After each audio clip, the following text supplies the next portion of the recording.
Good evening, everybody who is dialing into this, the first of our Babble Ride Across Britain webinars. Hopefully we are coming through loud and clear from Threshold HQ and various different locations. By way of introduction, my name is Nick Tuppen. I'm the CEO at Threshold Sports, company who runs the Babble Ride Across Britain. We've also got Andy Cook, our route director on the webinar, and also Sophie Wood, who looks after all our rider support on here as well, to talk you through a few bits and pieces this evening. So the aim of this webinar is effectively to answer as many questions as you've got. We've managed to get 300 people sending questions in advance, which is great, from signed up riders and people who are thinking about signed up. So we're going to go through as many of those as we can in different sections, but also for a chance for you to ask things as we go through. The aim is to reassure you around the ride, answer some of those questions, and also for the 100 or so people who are got their names down but haven't yet signed up, it's a chance for us to inspire you behind the event and hopefully get you joining us on the event in September, which is going to come around pretty quickly. So a couple of quick admin ones. You'll have Andy, Sophie and I chatting away. If you've got any questions, please just add them into the chat as we go through. We should be able to pick them up there, and anything we can, we'll pick up as we go. So without further ado, should probably talk about the challenge of Babble Ride Across Britain. It's a big one, I think it would be fair to say. There's a reason people have been riding Land's End John O'Groats pretty much since people got on two wheels. The Ride Across Britain is 980 miles over 9 days of riding. It'll take you from the very southern tip, southwestern tip down of Cornwall down in Land's End, all the way up to the far northeastern tip of Scotland at John O'Groats from end to end of the UK. That means riding through 3 countries, 23 counties, over 52,000 feet of elevation along the way, and a range of weathers is probably a fair summary of what you'll probably have to go through along the way of this absolutely unforgettable journey. So it is a massive physical challenge, undeniably a big physical challenge for anyone to undertake of any age. The physical challenge is at the heart of it, and the challenge of completing that distance is at the heart of it. And it's normal to feel nervous. It's understandable to feel nervous. Arguably, it's good to feel nervous at this stage because it means you will take your training and preparation seriously. But something which is unique about this way of riding Land's End to John O'Groats is the scale of the event and support that you have with it. You'll have about 150 crew and volunteers looking after you from the Threshold side, but actually you've got 900 riders, give or take, riding alongside you as well. And the magic of this event is the fact that that whole group are unified with that simple challenge of trying to get from one end of the UK to the other. And that is what makes this a very, very special experience that you are signed up to or considering signing up to. So the physical challenge is right there at the heart of the event. But actually, the route and the landscapes arguably are the star of the show. This is I can't actually remember which year this was from. It's from pre-COVID, I guess probably around 2016, 2017, perhaps. Everyone's memories of the route of RAB are gonna be different. This shot here is up on the final day, up along the kind of Strathnaver Valley. So you'll be about 70, 80 miles probably from the finish line and completing that challenge you've been dreaming of. This particular day, we're blessed with the most incredible weather, beautiful calm day riding through. I think Andy, you often say this is one of your favorite parts of the entire route, if not favorite riding in the entire world.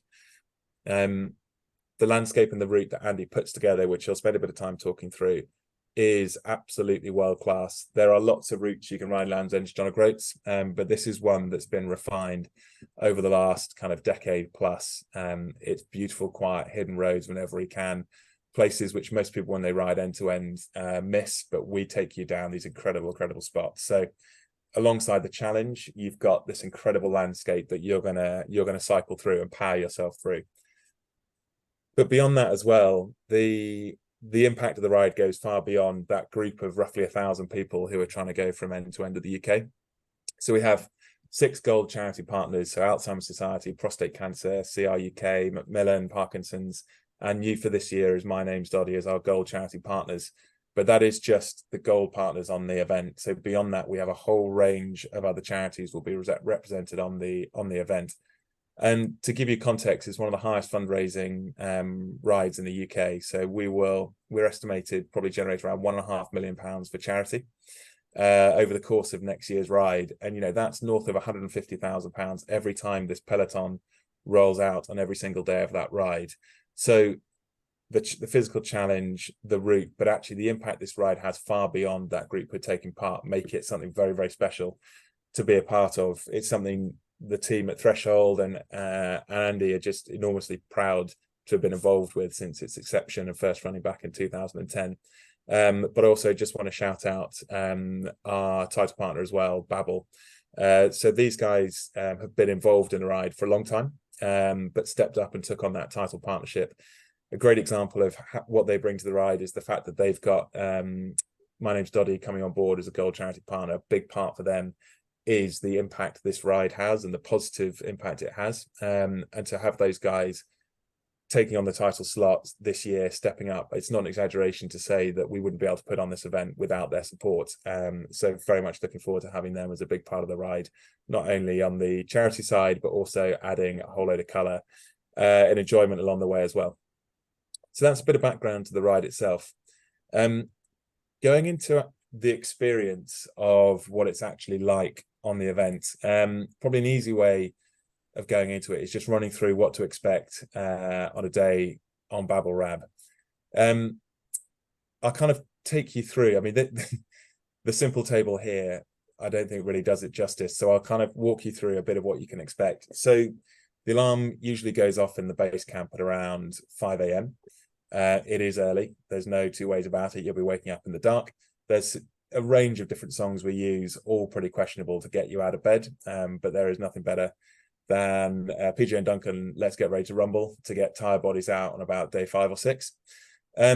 Breakfast is then open from between 5 and 7 o'clock. So everyone comes out of their tents or comes back in from the Plus Package hotels, and breakfast is laid on in the big marquee where everyone will gather.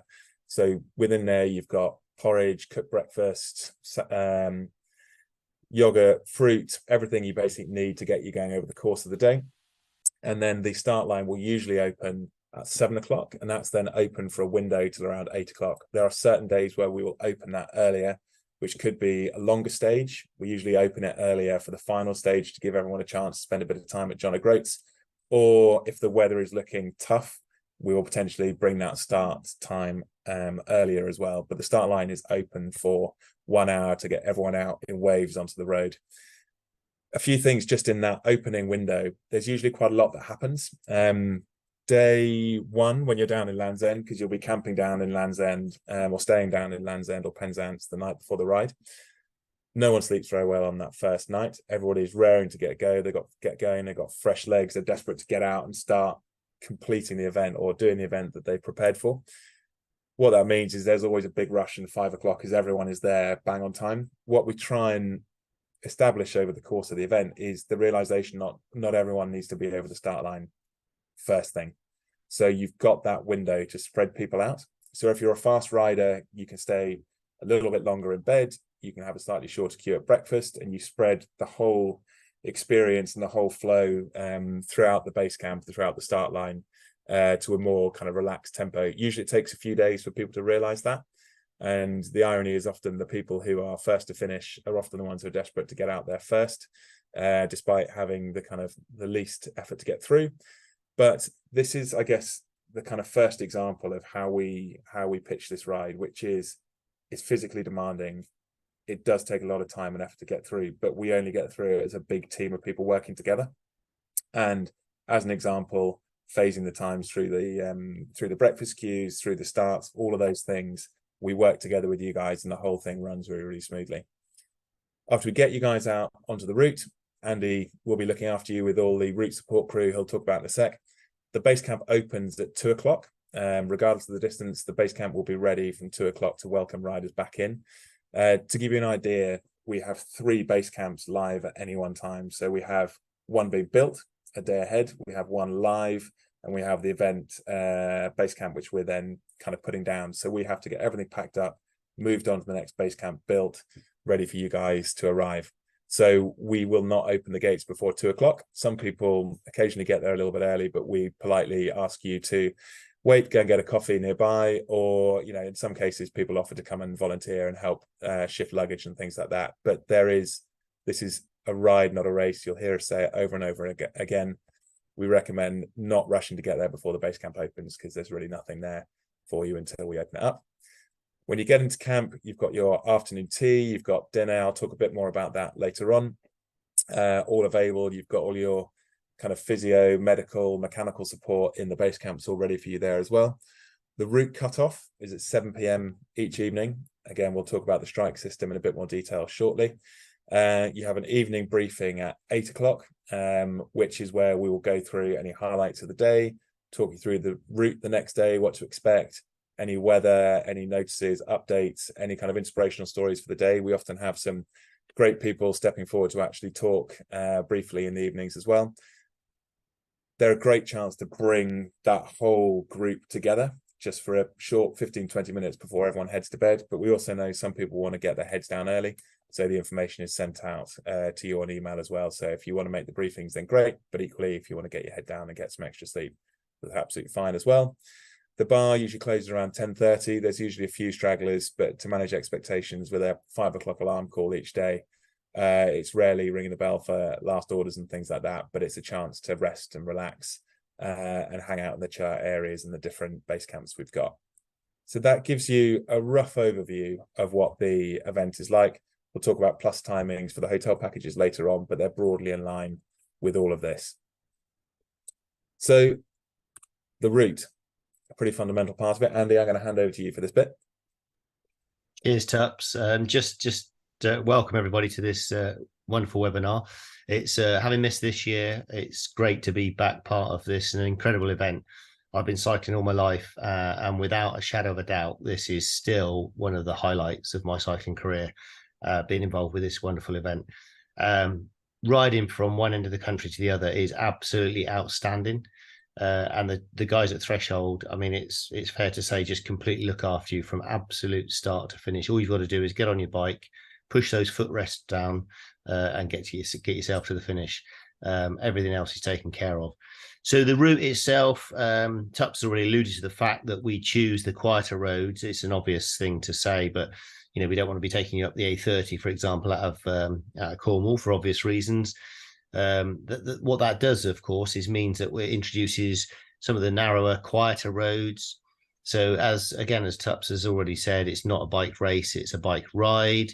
You get to see some incredible scenery. You get to see real, countryside that the UK has to offer, right from Cornwall right the way up through the whole of the country. Some single track roads. It's just in my opinion, I'm biased obviously, but it's just it's a pleasure to ride your bike along some of those wonderful roads and lanes. And they lend themselves to people looking over the hedges, not staring down at their Garmins and thinking of the Strava segments, etc., but just actually enjoying the bike ride. We've got to make sure that everybody's fit enough and able to get through. But we start off in Cornwall. Obviously, the first 2 days, Cornwall and Devon are notorious for being particularly hilly, and they are challenging those first 2 days. There's no doubt in it. So it's important that you prepare yourselves for that and that you're ready to take on the challenges those first 2 days offer. Even the third day, which is a little bit shorter, we start from Bath on that day, and we go up through the Wye Valley. It's another beautiful part of the route. And we go up towards Ludlow. It's an easier day in terms of the distance, but it's still, we're through the Forest of Dean and places like that. Day 4, I would say, is probably the easier day of all, and that's through the Cheshire Plains before we get up towards Haydock Park, and we stay overnight at Haydock. And then, of course, we skirt the Lake District, and so we're into the edge of the fells, of course, and that's a bit lumpy to say the least. And the iconic climb of Shap Fell, which is on the A6 and is sort of notorious on the record-breaking end-to-end attempts. And then once we've left, so we come in towards Carlisle, we get into Scotland. So the first 4.5 days, everyone's always very, very surprised at how far Scotland takes on this challenge itself, because the last 4 days are absolutely in Scotland. up towards, we used to go up to the west coast a little bit more, so over the A82 and Glenshee. We've now deviated slightly across towards Edinburgh, stay just alongside the banks of the Forth, and then we go over the old Forth Road Bridge through Kinross and up towards the whole climb of Glenshee and the Lect, which are notorious on this event, through to the Highlands and the beautiful scenery that we've got when we're up there. And as Nick has already mentioned, there's this incredible last day where we just fly through towards Betty Hill and then turn along the coast and then finish after 9 days. And it's kind of one of those iconic rides where you just don't want it to end. But of course, it has to end at some stage. And it's just such a great thing to do. So the route itself is, as I say, is chosen to be as accommodating as it can be for large groups. However, having said all of that, we, as Nick's again said, we set rides off in smaller groups. We hope that you will ride, within sensible means. We'll have some chaperones that are there. There's about 25 of my guys who are there for two reasons, really. One, there to sort of police people that might be riding a little bit irresponsibly, potentially, although I'm sure none of you will be, but equally they're there to encourage and make sure that everybody's being looked after at the back. The signage, we erect signage the day before. The signage goes up. There's a sign placed before every single junction, a sign on the junction itself, and then a sign after the junction to confirm that you've taken the right road. And then if you're on a straight piece of road, there'll be a sign every mile or so to make sure that it just confirms you're on the right road. We will conduct a couple of risk assessment drives prior to the event itself. Obviously, having not held the event last year, we'll make sure that the route is still extant and there's no new roundabouts suddenly appeared or new housing estates suddenly appeared. But we'll make sure that all of the risk assessment information is available. That then gets submitted to the local authorities, so they know that what's going on. And as I say, we make sure that the guys that are helping to put the arrows up, they conduct, if you like, a further dynamic risk assessment the day before. And we'll also send a car out before the ride actually starts each day. So in effect, there's 4 risk assessments going on before you actually get to ride the route itself. And that's belt and braces, but it makes sure that you're all compass with the route. But we'll also send out the GPX files, so you can load that up onto your Garmin as well. There's a very, very extensive control system. So there's a number that's attached to your bike and also, I think, onto your helmet. And there's a couple of phone numbers on there, which goes through to control. And one is primarily for medical support, and that's all that would be for. Obviously, if there's a major incident, you'd ring 999. However, we have our own medical support on the route itself. So if you need support, you'd ring that number. If you need mechanical support, you'd ring a different number. And also if you go off route. Not many people go off route, thankfully, because they're either following their GPX file or they're following the arrows that we've put up. And I've got a few quick questions, well, some of which have come through, but also which came through before. One of the ones was just around kind of people turning up on their own. So just thinking in the context of the chaperones, people riding on their own and things like that. Have you got anything? I know people tend to go into groups and things like that, but worth just addressing that. Yeah, I think that's a great shout, Tups. I think the key thing is that what we try and do, the ethos that we try and follow is for people to be looked after. Nick's already spoken about the fact that everybody's looked after in terms of the support you get when you're off camp, but equally that support is there for when you're riding as well. So it's very important, if you feel that you want to be riding with someone, that you make yourself known to the chaperones particularly, and often you find that in the first couple of days groups form very, very readily, and those friendships and those the camaraderie that goes with just cycling through the countryside sticks with people. There's friendships that are made on this ride that have lasted for many years. So it's one of the important aspects of this ride, 100%. There's another one, actually. I was going to ask you this question. It's slightly unfair because I've got all the reports from last year. So credit to Andy for his route navigation. It is hard to get lost, but it's hard to believe that when you think you're going to go from end to end of the country. But I've got the reports from last year of the number of people who called into the event control number because they're off course. Andy, do you want to hazard a guess? I'm not teeing Andy up, he doesn't know what this is. Well, it's a good question, that Tubbs. Is it about 5%? Less than 5%? No, four calls in total over the full Really? 980 miles from all the riders. There you go. So one on day one on day two. And I saw one of the questions came in from Simon Morris. Where can we get the extra 20 miles from to get to 1,000 miles? It does make me wonder whether someone was just tapping in an extra 20 to round it up to a nice round 1,000. But credit to Andy and his signage team. It is designed to be able to ride without GPX files, even though we will give them out to you. And that's because it's about lifting your head up, looking around, taking in all the scenery along the way. We had another question just around the mechanics, so around the costs of using that. So the mechanic time is all free of charge.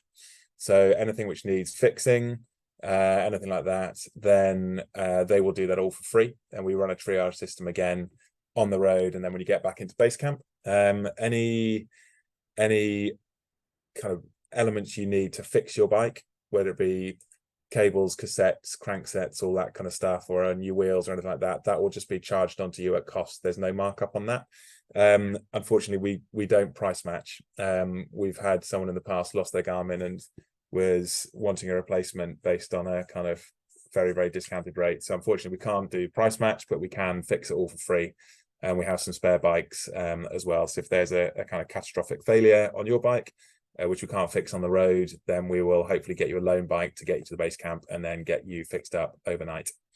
So that's how the mechanical bit works on the event.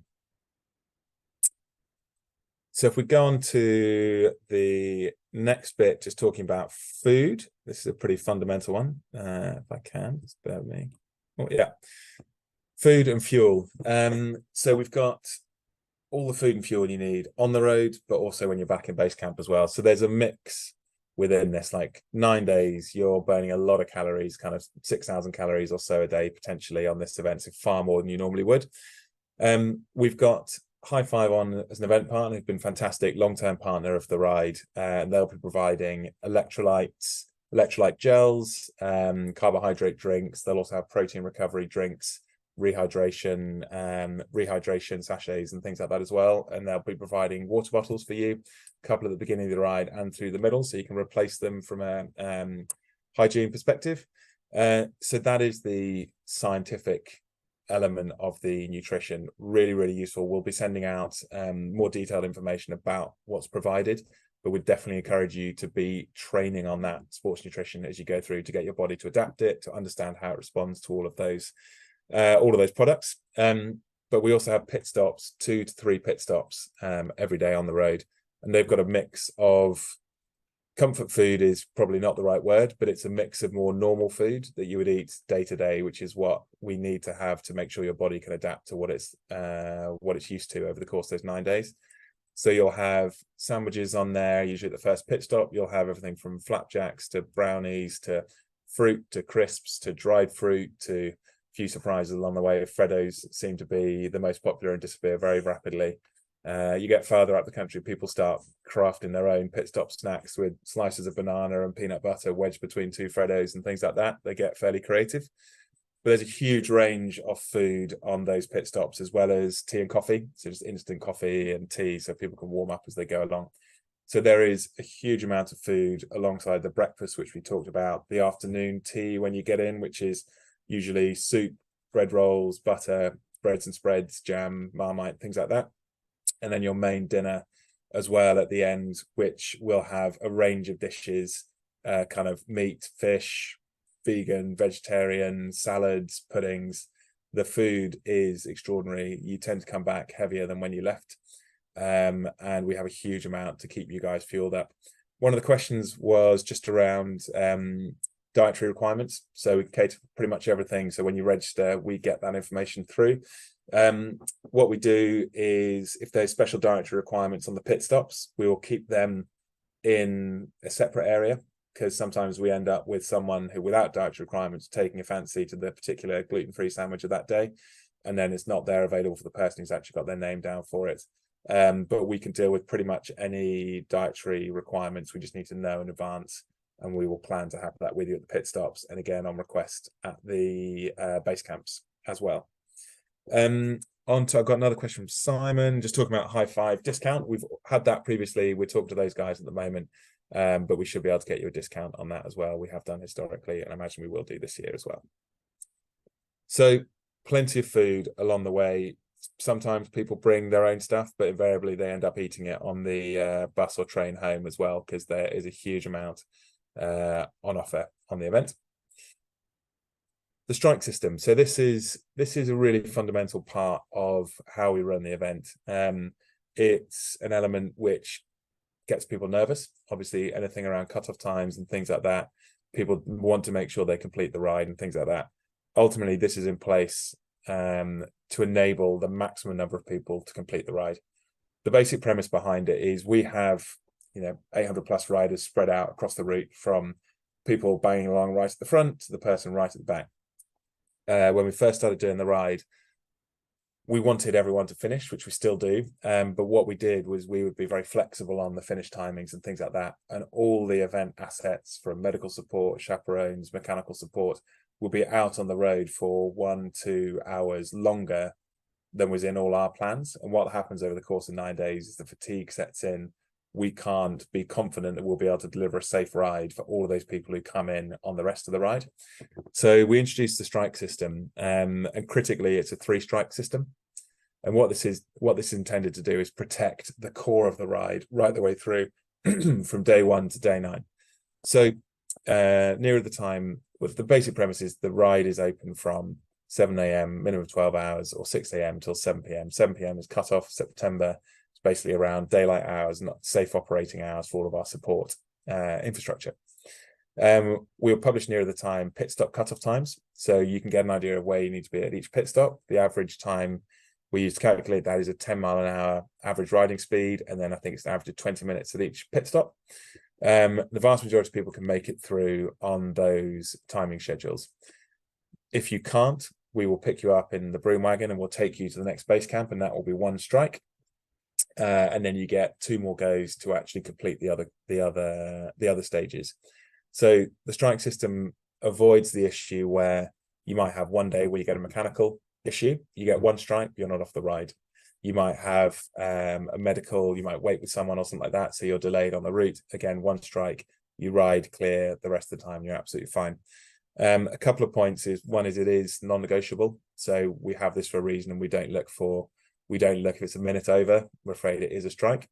We avoid all strikes on day 9. So if you get up to Bonner Bridge, that final base camp, even if you got a strike on that 8th day, you will be able to ride that final day in, because that's a slightly easier day, and we're confident if you got that far, you should be okay. So that's an important thing to know around the strike system.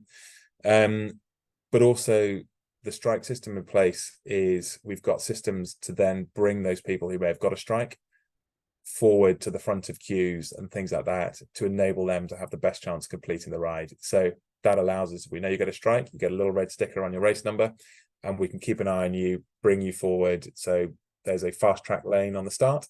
So you can be, if you're there 6-7 o'clock in the morning, you'll be first over the line to give yourself the maximum amount of time. But also things like at the finish, when you come in late, we keep the front row of tents available for people who might be late coming in. So we want to make sure they've got enough time to get into those, to get their recovery done as soon as possible. So to be clear, this is not something, we take this very seriously, the safety of all the riders. So it is a non-negotiable part of the ride and fundamental to how we operate. But actually, this is around getting the maximum number of people to complete the ride, rather than looking to hike people off it. We are there to get people to ride from Land's End to Groats, and the strike system is a key element. So the next bit is, assuming you get in by 7 o'clock cutoff, you then have the base camp. And these are fairly legendary. Once you've taken part in RAB, you get to know the base camp setup pretty well.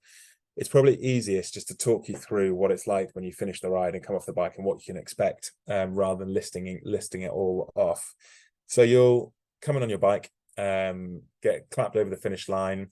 You'll then have your bike rack in there, your secure bike racking. So security will welcome you into the bike racking.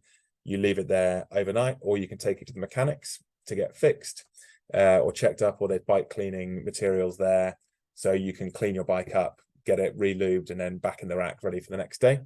So your bike's looked after. The next bit is you can then head over to tent allocation. So all the tents look very, very similar. The more tired you get, the harder it is to remember which one it is. So what we do is you'll go up to the tent allocation, or tent concierge, as it's sometimes slightly glamorously called.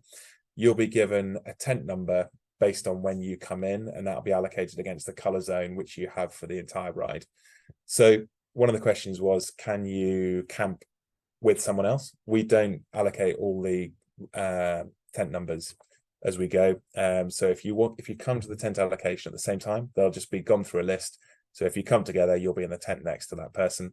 We also rotate around the color zones to make sure that if some of the tent area is a bit further away from tent allocation, then it'll be purple one day, but the next day red will be out there, or we kind of move that around so it's a fair allocation, so you're not carrying your bag too far. More about heavy bags later on.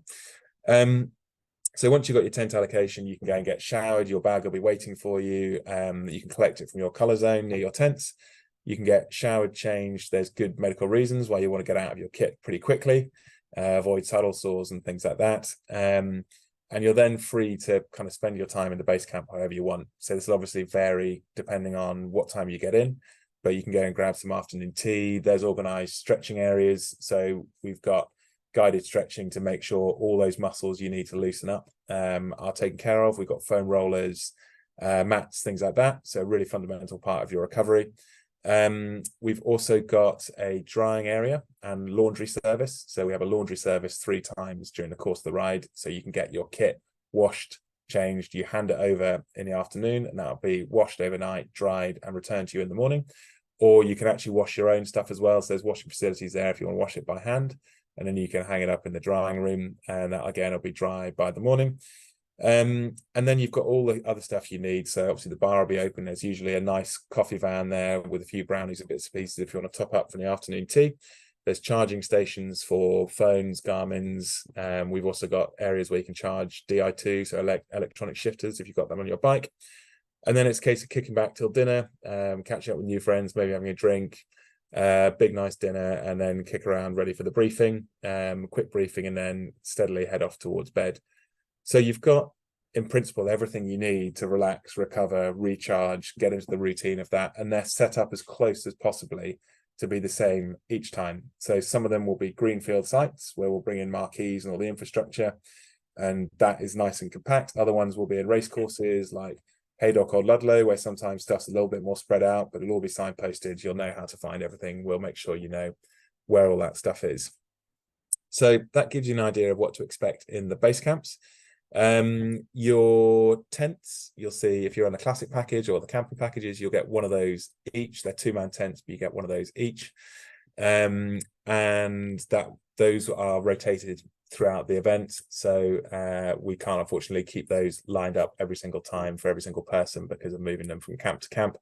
So it's another example of you clear your tent out because the next person, whatever you leave in there, is going to be there for the next one. So again, it's an example of the importance of this good behavior and getting everyone to operate as a big community, a big family, a big team, and that requires an element of responsibility for everyone.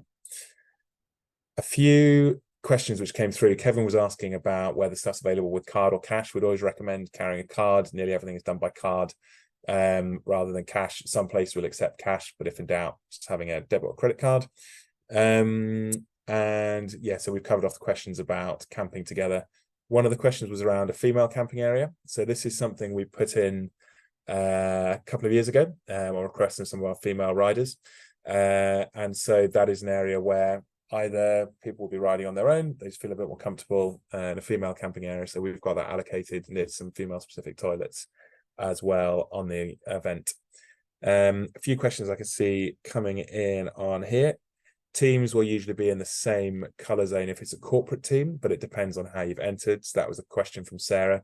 But the best thing to do, again, is usually if you go to tent allocation at the same time, that's the best way of doing it. Sports massage, so physio and medical support. In the base camps, we've got the organized stretching. We've got the medics to look after kind of less of the physio, sports massage related stuff. We've then got physios on the site but they are more for dealing with acute stuff. So early on in the ride, we tried to do a short massage for everybody, but unfortunately that's not something we can offer anymore.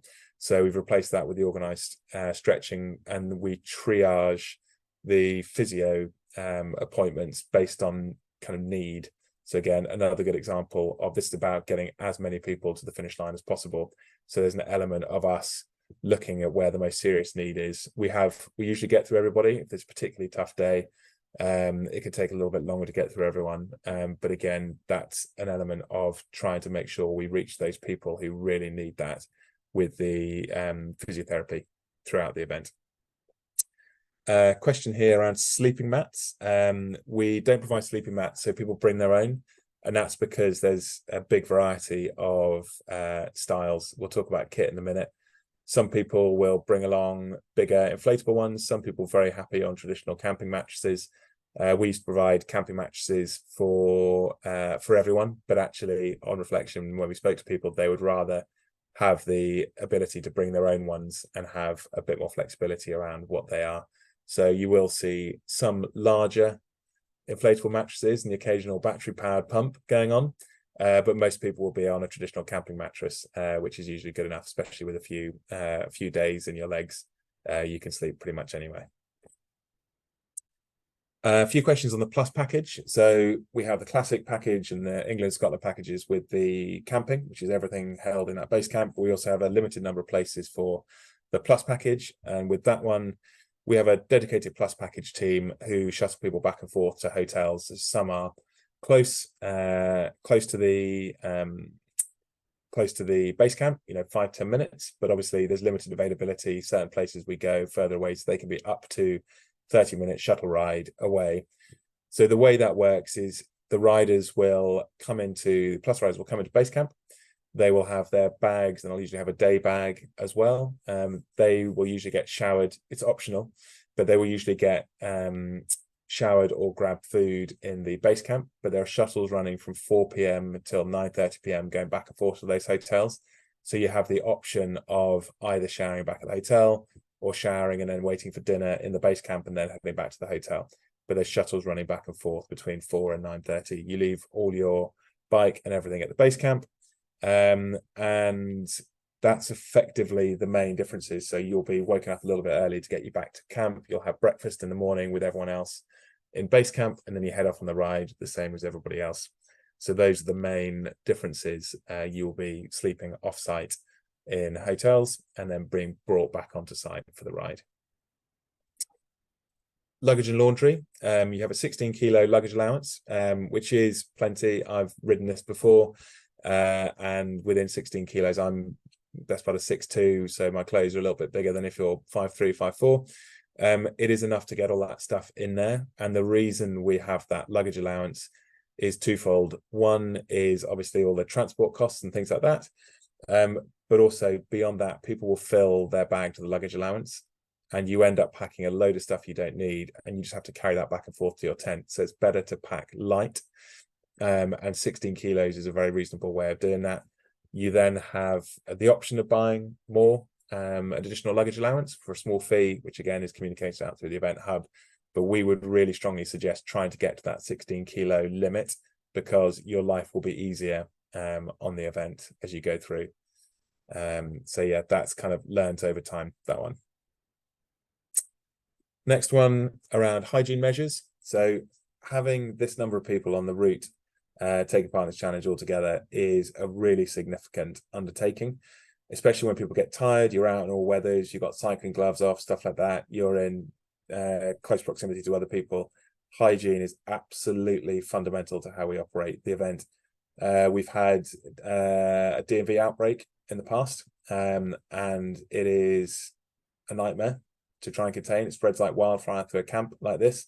So we are unapologetic about enforcing a load of sanitizing measures throughout the event. So you'll see hand sanitizer at all the food stations, throughout, at all the pit stops. We'll be telling you to take your gloves off as you go through.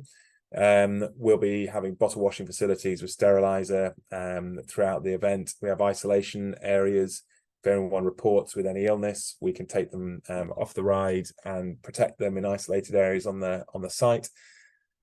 But all of those only work if people are honest and we enforce those hygiene measures. So, there's always a temptation with a big challenge like this. If you start feeling crook, your stomach starts feeling bad, you kind of hide and hope it's going to be okay. But all you're doing is risking that spread of infection. So we'll talk about this throughout. We'll talk about it in the build-up. We'll talk about it on the live event. And we will enforce this rigorously as we go through. But the hygiene piece is really, really fundamental on the event. I'm just seeing a couple of questions. We've got some travel ones coming up. So there's a question around using your bike bag as your main bag. Yeah, you can use that bag as your main bag. I suggest if it was one of the softer ones or harder ones, if you get everything in there, that's fine. But as long as you're happy carrying it back and forth to your tent, might not be the easiest one to carry depending on what model it is. And then kit list and stuff, absolutely, we'll send stuff out beforehand. And you've nicely segued onto the next section, which is talking about kit and equipment. So Andy, I'll hand over to you for the stuff on the bike. Cheers, Tups. Very comprehensive bit of information you just provided for everybody. So kit, I mean, it's, some people, whilst we say it's not a bike race, some people come on their sort of 10 grand top-notch bikes. The point I made earlier is that we use some of the tiny lanes. There's a fair bit of gravel on those. They're less well maintained for obvious reasons because local authorities don't have the money to spend on those sorts of roads. So what we would suggest is that you come on a bike that's very comfortable. It doesn't matter whether it's a top-notch racing bike or whether it's a straight handlebarred, a hybrid type bike. If you're comfortable on that bike, that's the most important aspect. Some people use mud guards. We are talking about Great Britain here in September. The weather is not always like it's currently been at the moment back home. So be prepared for all eventualities. So some people come with mud guards, others wouldn't dream of riding with mud guards. It just makes it slightly more comfortable for other riders if you've got mud guards. The point I would make about kit is that you've got your bike ready in good time. You've bought your bike in good time. You are carrying a couple of spare inner tubes, a pump, or if you're riding tubeless, you've got the ability to change a tube if necessary, or insert a tube if you have a catastrophic failure. We've talked about the mechanical service; it's excellent, but you should be able to be as self-sufficient as possible on the actual ride itself. So any bike does. Obviously, there's lots of very steep climbs in Cornwall and Devon. I've talked about that already. So a relevant selection of gearing. So generally people would be riding a compact chain set. For those who don't know what that is, that's a sort of a 34 and a 50 tooth chain ring. If you go into your local bike shop, they'll tell you what that is. And then a very wide spaced set of sprockets at the back to give you a very wide range of gears. So you've got some good high gears for when you need those, when the wind's behind you going downhill. But equally, you've got some nice tiny gears to get you up the climbs if necessary. And there's absolutely no shame in walking. Tups alluded to that earlier. If you need to get off and walk up some of the climbs, and people do, particularly when we get to the Lect in Scotland, by all means, that's as long as you're moving forwards, that's music to our ears. However, as I say, a bike that's functional, a bike that's been well maintained, and a bike that you've got used to riding is very, very important. Clothing wise, it's important that you come dressed for all occasions. We have had times when it's been beautiful sunny weather in September and people are riding in shorts and short sleeve tops. But I would always recommend that people have got a base layer on. They've always got some arm warmers in their pockets, maybe a gilet and a waterproof jacket at the very least. Some people will ride with over socks, over shoes, and maybe even leg warmers on some of the colder days. But it's important, Tups already alluded to the fact that there's fantastic drying facilities at all the base camps, and you've got the opportunity to make use of the laundry facilities, but it's important that you have enough clothing to be comfortable and that you layer up, particularly when you're riding typically British weather conditions, particularly once we get north. We have had a period 1 year, I forget which year it was, Tups, but probably 4 years ago, where we actually woke up with tents that were frozen. Yeah. That was up at Strathdon, and it wasn't something that we were expecting. It caught us all on the hop, but it's important, as I say, that you are prepared for temperatures of that ilk, right through to temperatures of 20 plus degrees potentially if we get a little heat spell. So it's important that you've got the ability to dress accordingly. New tires are a good thing. Get your bike serviced, as I said earlier. make sure that things like cables, if you're not on electronic gearing, are given a chance to bed in. Tires aren't worn. As I say, that you've got the opportunity to change tubes if necessary when you're out on the road. The mechanics will come and help, but it's much more efficient for yourself and also for the event if you are able to do some of these basic maintenance items yourself. So I think that's probably key for me on the equipment for the bikes themselves. But I'd also just do, I know you're going to cover this in a minute, perhaps, Tups, and you've already spoken about the luggage allowance, but it's not a fashion show. You don't need to come with your best bib and tucker on for the evening to go to dinner in the marquee. So basically, your joggers and your whatever your sweats to just get yourself after the shower is absolutely fine and dandy. And also there's lots of little tips about wearing kit in the night when it's cold, and putting in your pillowcase perhaps to make a pillow to save a little bit of extra space. There's loads and loads of tips. The key to this event in my mind is making sure that you travel efficiently, because the cycling actually, I might argue, is probably one of the easier parts of this event. The hard part is the discipline involved with getting yourself up, getting your bag packed, getting yourself off to breakfast, making sure you're already on the start line, getting on the bike, riding, and then doing it all over again time after time. So for me, kit and equipment is vitally important, that it's practiced. And even, it seems daft, but even practice packing your bags, practice mending punctures, practice all these very basic things that you might need to do when you're on the actual event itself in September. Yeah, agreed. I think well summarized, Andy. And we'll send all these kit lists out in advance as well. And there's lots of tips, and we'll do more webinars going into more detail about some of the things. But you don't need all the most expensive stuff. Don't feel like you need to go with a shopping list and get all of this stuff brand new. Some people may really want to, and this is a great excuse, but it's definitely not mandatory. But yeah, there's a baseline level of stuff you need. We'll provide the tent, a good waterproof bag, and then fill it with things which you feel comfortable with. But as Andy said, it is certainly not a fashion show. One of the questions someone asking was about midges, actually. So the eagle-eyed might spot a midge net over there, just above the head torch. I think in my time doing RAB, there's one pit stop out in Nahara on the last day, which is the only pit stop where you get eaten more than you eat. And it's always, I mean, Andy, you've done it every single year, but like every year it's like that. But other than that, it's Fort William. We had 1 year on the other side of Scotland when we did the different route when it was midgie and camp, but otherwise it's generally not been too bad. But on the off chance, chuck a midgie net in there as well. I can't remember the name of the person who's asking about that one. But yeah, more information around kit packing and things like that to come later on. Training plans, Andy? Yeah, so I think the key thing, and Tups will forgive me for repeating myself time after time, but it's about riding a pace that you can sustain for the endurance of the entire event. So inevitably, people take on this challenge and they get dead excited and they go off like a bull in a china shop, and they ride much too hard, and they use their glycogen stores up very, very quickly, and then they're just in a deficit, and it just becomes a little bit of a struggle for the rest of the event. So it's important that you train to a level that you can sustain. Cycling needs to be, in my mind, and this is why I'm apologizing to Tups, it's a phrase he's heard many times. You need to be able to ride comfortably hard, not hardly comfortable. Okay, that's the intensity level, I would always argue, because it's very, very easy to get sort of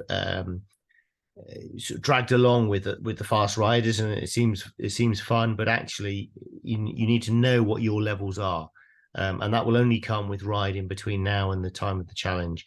So my top tips for training are and the plans are written very generically, I have to say, but they are aimed primarily at making sure people arrive at Basecamp in Land's End in a state ready to be able to ride at a pace they can sustain throughout the event.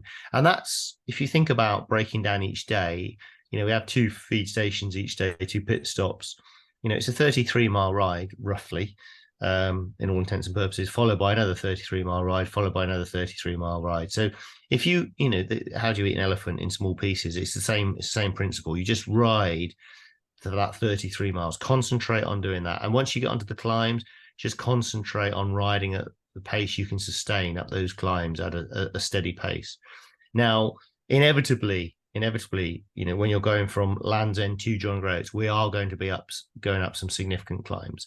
And there are some without a shadow of a doubt. And those are in the Quantocks, they're in Devon and Cornwall, and they're up in Scotland. So if you are fearful of hill climbing, then make sure that you go and practice on hills.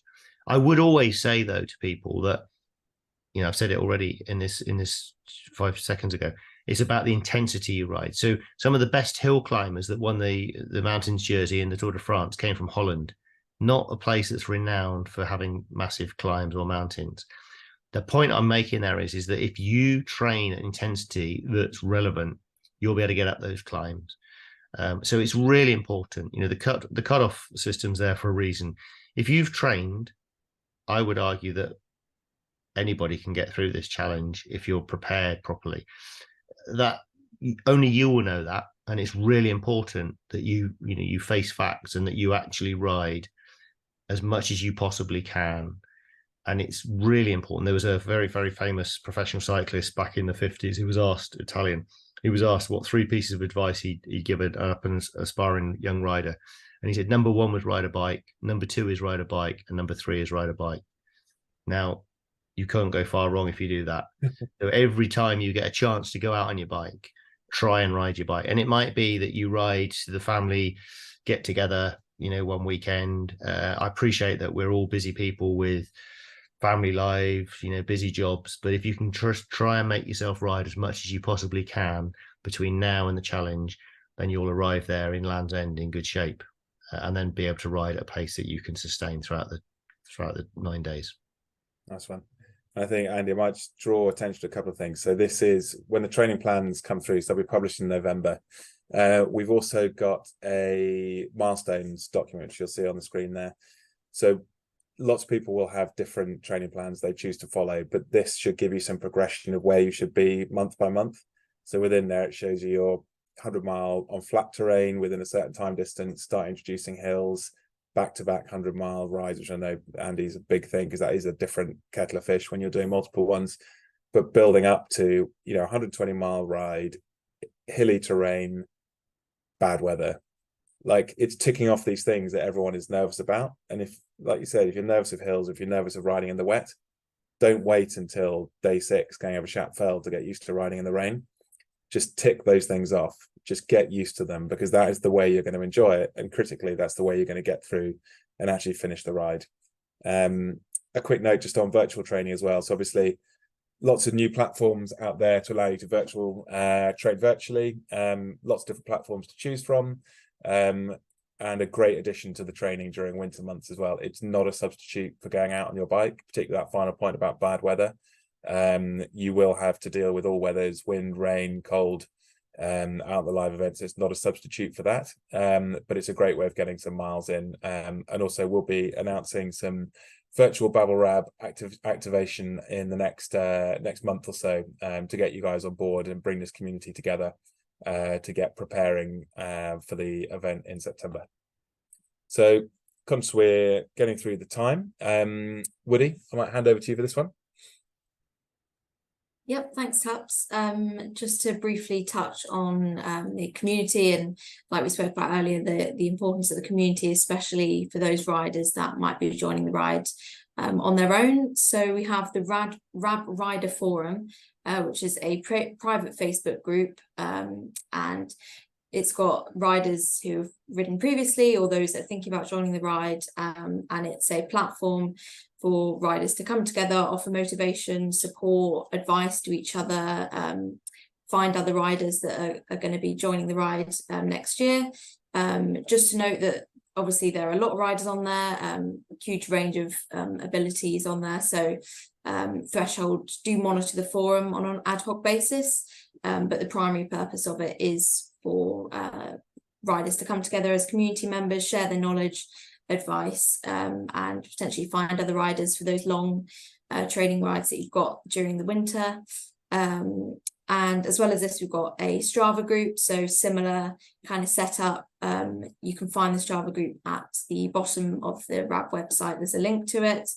And again, this is just to follow other riders going through the same journey as you, share training rides, and find other people in your local area that might be taking on similar rides.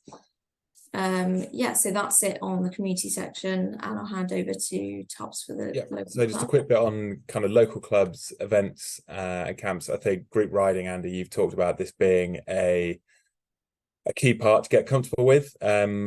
You're a long-standing Chippenham wheeler. You'll see the praises of local cycling clubs, but a great chance to actually get a local community together, as well as those ones on the forums. Also events, I can see in the chat here already people talking about going off and arranging on those forums to take on local sportives and stuff like that. Great opportunity to do that. And also Andy, your camps, I don't know if you want to just let people know about those. It's a good chance to get some winter miles in. Yeah, no, that's very kind of you to put that out there, Tubbs. But yeah, so we've got a couple of camps in January in Lanzarote, and also I'm currently talking to you from Mallorca, where we're doing our autumn camp. But we do another camp from the 2nd to the 16th of March out here, and a lot of riders have come out and just had the opportunity to ride the back-to-back days of riding in, hopefully, fingers crossed, good weather, and it gives them the confidence then to be able to complete these sort of back-to-back challenge that we're talking about here for 9 days. So yeah, there's opportunities available, and there's plenty of others in the out there that offer the same sort of facilities or camps. So thanks, Tubbs. And then Woody, lots of questions coming in on this one. Yeah, so we offer a bike, rider and luggage transport service. It's operated by our partners over at EBE. So all information will be launched around November time. You'll be able to book your service through the Rider Hub, which you'll receive a link to once you've signed up, and then it's all booked through their website. But in terms of what they offer, it's going to be very similar to what you might be used to in previous years. But in terms of bike transport, there's various hubs around the UK where you can drop your bike to, and then EBE will transport your bike all the way to Land's End, and the same once you finish the ride back from John at Groats. Same for rider transport. We've got various shuttles going on the Friday to get you down to Land's End ready for registration and arrival.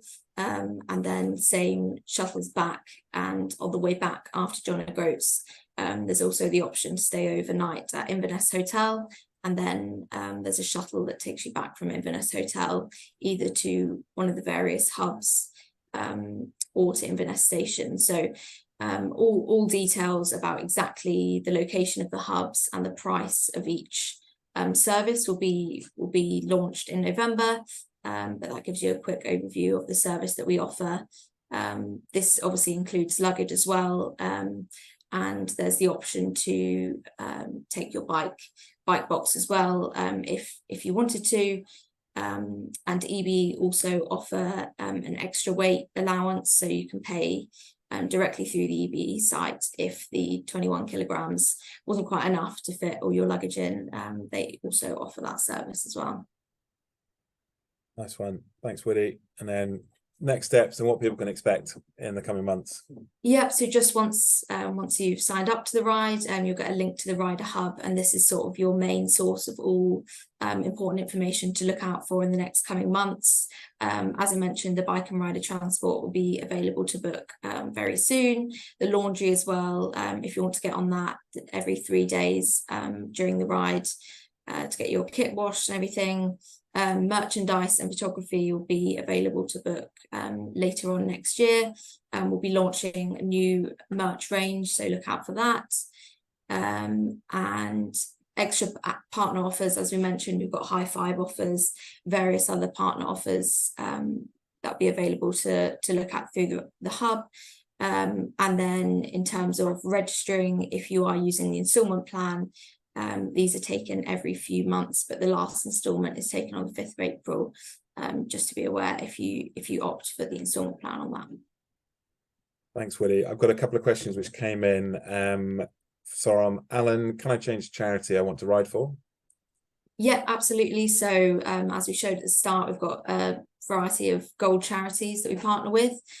So those charities are all available to change to if you wanted to fundraise for one of those. Alternatively, if it's a charity closer to home or a local charity to you, there's a charity section on the website whereby you just need to complete a form so that the charity is officially partnered with us, and then we're able to change your booking over. So yeah, you can just get in touch at the info@Ride Across Britain email address, or we have a call booking system on the contact us page if you want to book in a call and go through it with us then. Great stuff. And we got one final question here around whether you need insurance. Yes, so it's not provided as part of the package, but we do advise that you take out personal and bike insurance to take on the ride. Yeah. Nice one. Okay. So that is the end of the elements we're going to take you through this evening on this first webinar. I think we've covered most of the questions which came in advance, and I've seen questions coming as we've gone through. So hopefully that's answered the key questions about what it's going to be like on the ride, what you need to do beforehand. There is now a process and journey we're going to go through in terms of all the communications, which Woody will be leading to make sure that information is clear for you as and when it comes through at the right time.